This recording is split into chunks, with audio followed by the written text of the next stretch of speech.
Anda masih bergabung bersama kami. Pemirsa, di segmen ini saya ingin mulai dari Pak Andri Darmawan, kuasa hukum Supriyani. Pak Andri, sidang kelima sudah digelar. Sidang selanjutnya kapan, Pak? Kemudian siapa yang akan dihadirkan oleh tim kuasa hukum?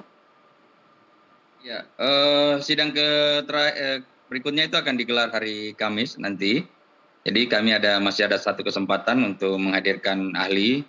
Kami rencanakan menghadirkan ahli dokter forensik. Mhm. Apa yang ingin Anda buktikan lagi, Pak? Selain tentu sudah ada fakta di persidangan, kemudian juga sudah mendengarkan keterangan dari sejumlah ahli, apalagi yang ingin tim kuasa hukum buktikan? Iya, ya jadi seperti yang disampaikan oleh Pak Susno tadi, bahwa ini kan tuduhan kepada Ibu Supriyani kan katanya memukul siswa menggunakan gagang sapu ya. Yang mana gagang sapu itu kita tahu bahwa itu ringan ya. Nah, tapi luka yang ditimbulkan itu memang aneh kalau menurut kami ya.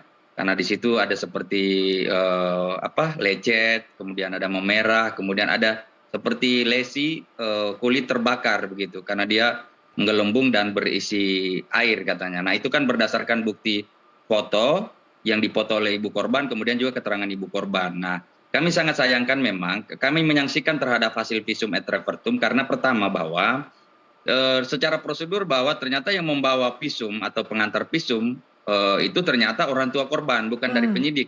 Walaupun orang tua korban adalah polisi, tapi kan bukan tupoksi dia sebagai penyidik karena dia Ya. adalah bagian intel ya. Kemudian kedua, bahwa VR itu dikeluarkan oleh dokter umum yang mana kami menganggap bahwa ini tidak ada kompetensi dia untuk menilai penyebab luka ya, penyebab luka.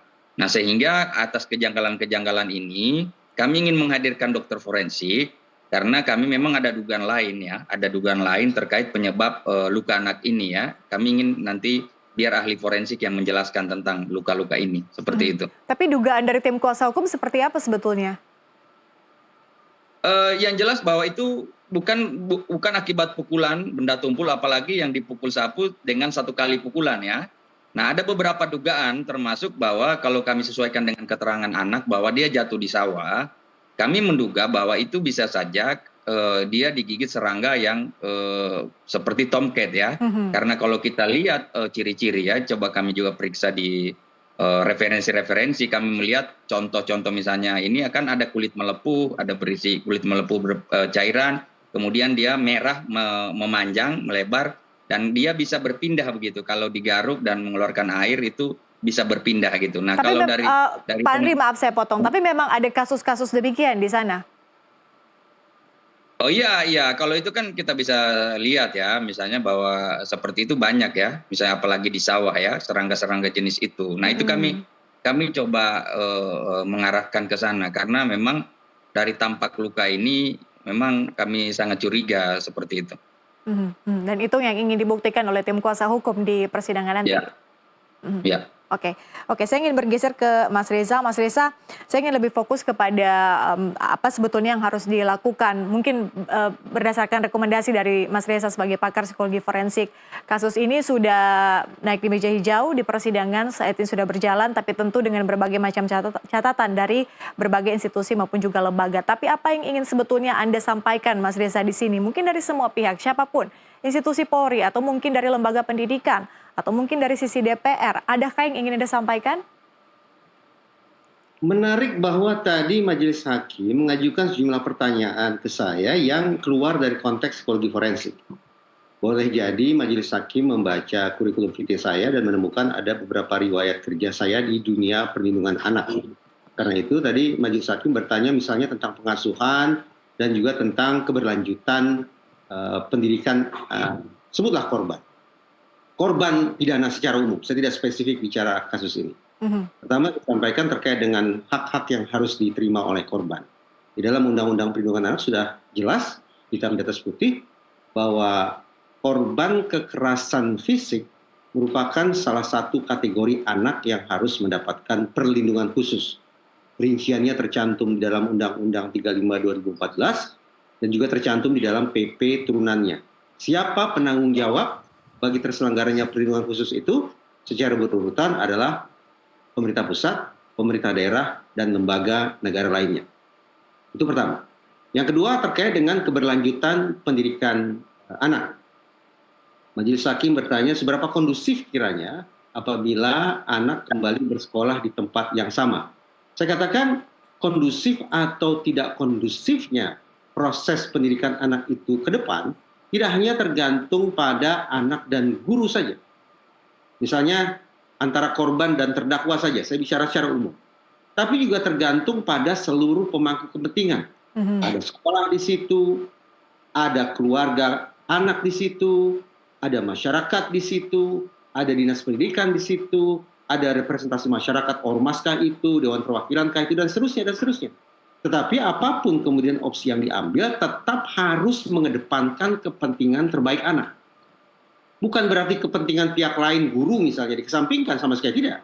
Bukan berarti kepentingan keluarga di nomor dua kan, juga tidak. Tetapi kalau kita konsekuen dengan prinsip perlindungan anak yang berlaku secara universal, memang ketika berjejer sekian banyak pihak, maka pihak yang paling harus dikedepankan adalah anak, yaitu terkait kepentingan terbaiknya. Itu yang tadi saya sampaikan ke Majelis Hakim.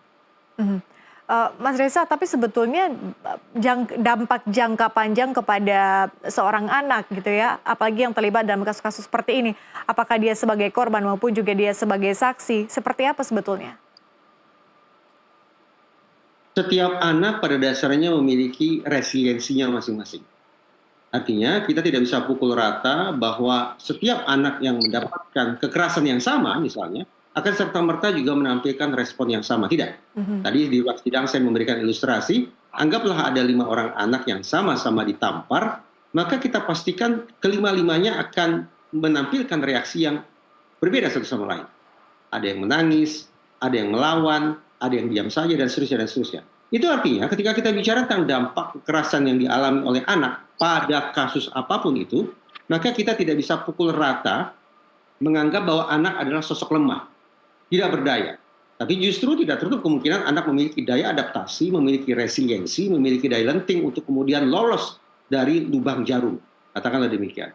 Oleh karena itu, keberadaan orang-orang di sekitar kehidupan anak memang memiliki peran krusial bagi keberlanjutan hidup proses tumbuh kembang anak tersebut. Ada anak yang telah mengalami guncangan, tapi ada pula anak yang bisa bertahan, dan seterusnya. Oke, baik. Saya ingin balik lagi ke Bang Nazir. Bang Nazir, melihat kemudian kasus ini tentu tadi sudah ada terobosan yang rencananya akan dilakukan oleh DPR dan mungkin sedang dilakukan saat ini. Tapi bagaimana pertimbangan DPR soal asas deponering, Bang Nazir? Apakah ini juga akan didorong nantinya? Ya, sebelum sampai ke situ kan, melihat narasi yang disampaikan oleh Mas Reza, kemudian Andri, kan pertanyaannya adalah, wahai orang tua yang polisi itu, apa yang sebenarnya Anda cari dari kasus ini? Kepada institusi polisi kita tanya dengan pertanyaan, apa yang mau dicari? Ya, kejaksaan juga apa yang mau dicari?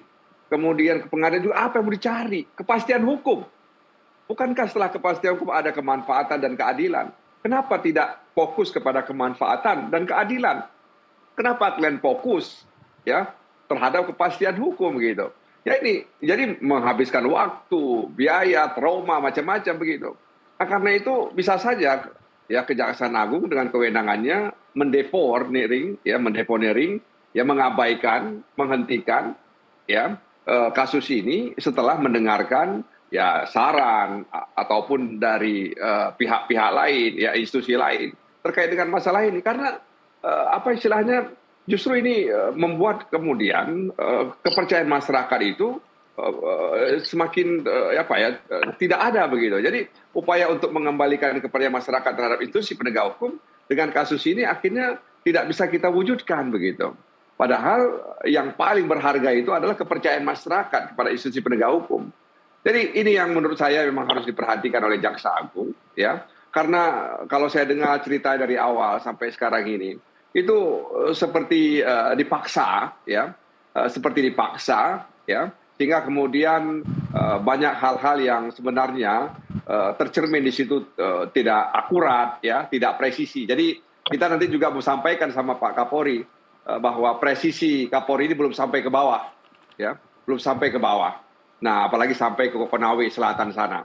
Nah, karena itu sekali lagi saya pikir Jaksa Agung lah diharapkan ya bisa menggunakan kewenangannya dan semua itu demi kepentingan umum, demi kepastian, keadilan dan kemanfaatan hukum itu sendiri. Baik, saya beralih ke Pak Andri. Pak Andri, terakhir tentu seingat saya bahwa dari pihak korban yang mereka inginkan adalah soal pengakuan dan juga kata maaf. Apakah ini akan dilakukan atau bagaimana nanti planningnya ke depan, Pak Andri? Iya, pengakuan atau permohonan maaf itu kan dikejar mulai dari tingkat penyidikan ya. Ini sudah terbongkar fakta bahwa Ibu Supriyani pernah datang meminta maaf dan mengaku karena memang diintimidasi ya. Kemudian karena Ibu Supriyani diancam bahwa dia akan nanti ditersangkakan supaya statusnya nanti tidak jadi tersangka, dia datang mengaku saja dan meminta maaf. Dan itu kan terbukti ada keterangan saksi-saksi juga tadi sudah diperiksa di persidangan. Jadi terkait ini bahwa Bu Supriyani baik itu dalam BAP maupun dalam berbagai kesempatan sudah menyatakan bahwa Ibu Supriyani tidak pernah melakukan hal tersebut ya. Jadi memang Ibu Supriyani menangis dan itu kami yakini bahwa memang berdasarkan juga fakta saksi-saksi semuanya, kami yakini bahwa memang Ibu Supriyani tidak meminta maaf dan dia tidak pernah melakukan hal tersebut. Baik, tidak meminta maaf dan tidak melakukan hal tersebut menurut tim kuasa hukum. Terima kasih Pak Andri, Mas Reza, Bang Nazir sudah bergabung di NTV Prime Dialog. Terima kasih sekali lagi. Kita jumpa lagi dalam kesempatan Bapak-Bapak, salam sehat.